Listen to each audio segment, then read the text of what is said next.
Okay, so our problem we're trying to solve is bringing people together to make the library their third place, their one-stop shop for learning, culture, and human needs of connection.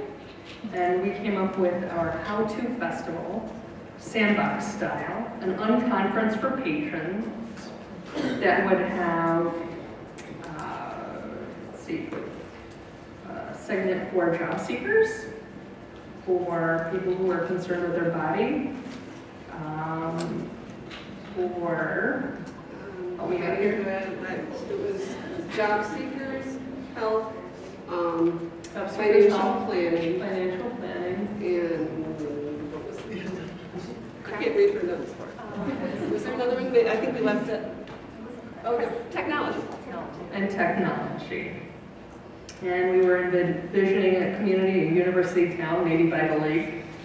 Around 70,000 people or so. And we would have this 4 times a year, and we would evaluate after the year to see how we were doing. Any other comments, team? We talked about having a segment of this event with each of our experts having a time to speak. Patrons would or we break out, where you can go to different tables to meet with your and hear the lawyer, expert talk, and then there would be like this breakout session at the end where you could ask questions, yes. Q&A, you could intermingle with your fellow interested parties. All for a build-up to our concierge concept, which was to build this library, human Rolodex, library of experts. Okay. Any other thoughts? Are we ready for questions then? Sure. All right, questions. Go ahead and make your way to your favorite microphone, Carolyn, or Toby right over here.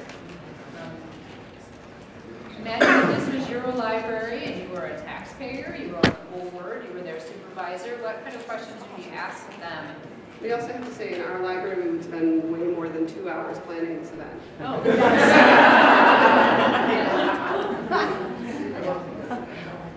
So 4 days a year you're going to close down my library when I just want to come and get books for my kids? I'm all on my way and there's experts everywhere and tables and I can't find anything 4 times a year? Seriously? No, the library's it's not going to be closed down. Well, so library services will still be happening at the same time. Absolutely. All these things too. We're going to have this in our beautiful auditorium and meeting rooms.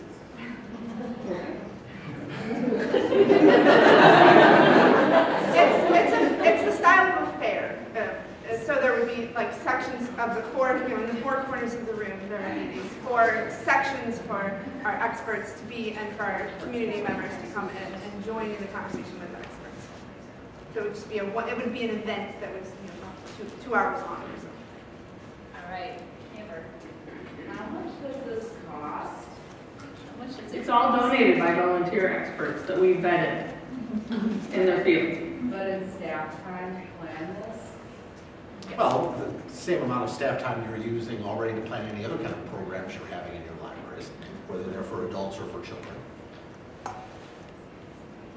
Again, how much does it cost? I don't know. We're giving you what you've asked for. All right.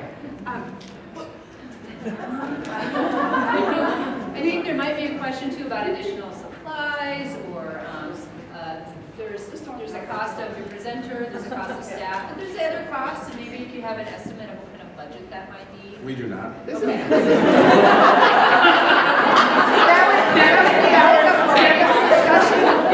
why we called in our financial experts to help. Yeah. All right. Toby's microphone has a question. I wish I would have went. Now I know it's good. Hi, I'd like to know more about this concierge service. Okay, so then we would have in our Rolodex a human library of experts in estate planning, financial planning, writing resumes, starting a business that we would call on. So a living library of experts that would be available for X number of hours per month. And They need to do that. Click. How do I schedule that? They were sitting right next to us. Yeah. Yeah, we have some questions over here from Carolyn's microphone.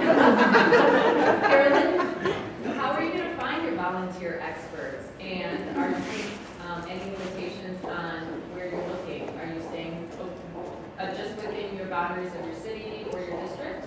We're going to go to chamber meetings. We are going to have open forums at the library. We're going to have our team involved in leadership conferences out networking in the community over by the lake. We're going to be connecting with those community partners we already have, and also reaching out to new ones through the Chamber of Commerce, through the Rotary Club, through whatever organization we People have. popping up at the desk. To make those connections and tap into the resources that are already using our library and already relating to us as community partners. And we're going to make it very easy for the experts because they can do it from home. They can Google voice and video chat in, and we can also promote the fact that this would be a way for them to build their business. And we have lawyers to help out. I think we have another question over here. You sort of answered it, but I was wondering what the digital aspect of this program to sustain it past the people who aren't able to make that one day that you have on the Okay, we would talk to the experts, find out when they were available, talk to the client, patron, customer at the desk and say, our experts are available on Tuesdays from whatever to whatever, and schedule a 5-minute appointment or whatever they were willing to do. Or connect them virtually. Yes. But I think the other piece of that too that we talked about was that we were going to, the librarians on staff are going to sort of be the concierges, the ones gatekeeper. that, the ones that kind of do the connecting. So there's the experts, and then there's the rest of the collection, and then there's a digital piece as well, where you would create some sort of database or some sort of web page for each of these different facets, and the librarian would be the connector to that piece as well. So And to add on to that, because of privacy issues with some of these experts, we will not be giving out their phone numbers. So if you want to talk to them on the phone, you would have to come to the library, but if you just want to ask a question online, you could chat with them online. So that they're not, if you're donating your services, you're not plugged in all hours of the day and evening. We have another question over here. All right, well, you kind of just answered the question. So if you're connecting people with these experts 4 times a year, is that going to decrease your patron usage at the library? Well, we're not connecting them with 4 times a year. The unconference for patrons would be 4 times a year, but the experts would be available all year long. So the unconference is just the tip of the iceberg, and then step 2 is this all the time living library of people, experts. And then wouldn't you just, in that case, be outsourcing what we would normally do as librarians in the library to somebody else? No, because we are the generalists. Now we're connecting you up to hit the bullseye and the target with the expert. Part of the idea is to have a place where an individual can go and develop a personal relationship with the librarian, who can take the time, if we provide them with the time, to understand holistically what that patron may need, whatever the topic may be.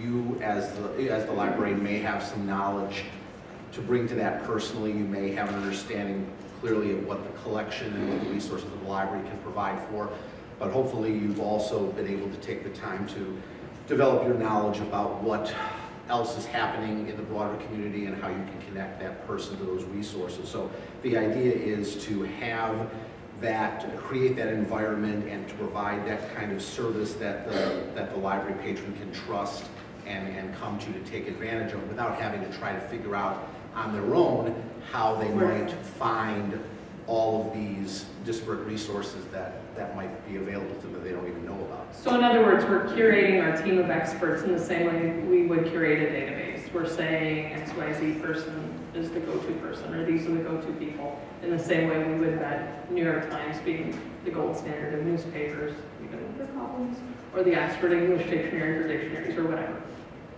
We would have a library of living experts. Thank you, Team White.